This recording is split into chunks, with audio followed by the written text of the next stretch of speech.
गौतम बुद्ध, जिन्हें सिद्धार्थ भी कहा जाता है, की कहानी एक अत्यंत प्रेरणादायक और जीवन परिवर्तक है। उनका जीवन एक राजकुमार के रूप में शुरू हुआ, लेकिन अंततः उन्होंने संसार के दुखों का समाधान खोजने के लिए एक गहन आध्यात्मिक यात्रा की। आइए इस कहानी की कल्पना करें। बहुत समय पहले भारत के एक छोटे से राज्य कपिलवस्तु में राजा शुद्धोधन और रानी माया के यहाँ एक पुत्र का जन्म हुआ। उसका नाम सिद्धार्थ रखा गया।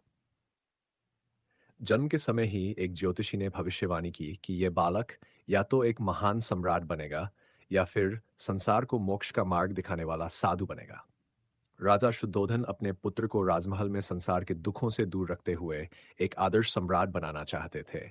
इसलिए उन्होंने सिद्धार्थ को अत्यधिक सुख सुविधाओं और विलासिताओं से भरे माहौल में पाला।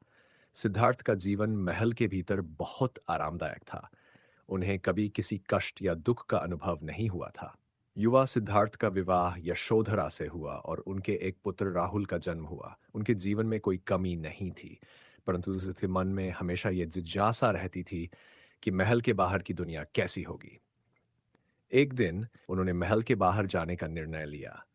जब वह पहली बार महल से बाहर निकले तो उन्होंने चार दृश्यों को देखा जिसने उनके जीवन को पूरी तरह से बदल दिया। पहले दृश्य में उन्होंने एक बूढ़े व्यक्ति को देखा जिसने उन्हें बताया कि बुढ़ापा हर किसी को आता है। दूसरे दृश्य में उन्होंने एक बीमार व्यक्ति को देखा जिससे उन्हें यह समझ आया कि बीमारी जीवन का हिस्सा है। तीसरे दृश्य में उन्होंने एक मृत व्यक्ति को देखा जिसने उन्हें मृत्यु की अनिवार्यता का बोध कराया। और चौथे दृश्य में उन्होंने एक तपस्वी साधु को देखा जिसने उन्हें आध्यात्मिकता की ओर आकर्षित किया। इन दृश्यों से सिद्धार्थ का हृदय परिवर्तन हो गया। उन्होंने महसूस किया कि संसार में दुख, बुढ़ापा, बीमारी और मृत्यु से कोई बच नहीं सकता। इस सत्य को जानने के बाद उन्होंने अपनी रानी, पुत्र और महल का त्याग कर दिया और सत्य की खोज पड़े। यह कदम उनके जीवन में सबसे महत्वपूर्ण था, जिसे महाभिनिष्क्रमण कहा जाता है। सिद्धार्थ ने 6 साल तक कठिन तपस्या की, परंतु उन्हें मोक्ष की प्राप्ति नहीं हुई। अंततः उन्होंने ध्यान का मार्ग अपनाया और बोधि वृक्ष के नीचे ध्यान में बैठ गए। कई दिनों की तपस्या के बाद उन्हें बोधि प्राप्त हुई और वह बुद्ध बन गए।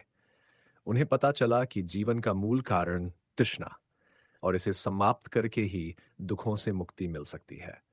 बुद्ध ने अपने शिष्यों को अष्टांगिक मार्ग का उपदेश दिया, जिसमें सही दृष्टि, सही संकल्प, सही वाणी, सही कर्म, सही आजीविका, सही प्रयास, सही स्मृति और सही ध्यान शामिल है। इस मार्ग पर चलकर कोई भी व्यक्ति निर्वाण प्राप्त कर सकता है।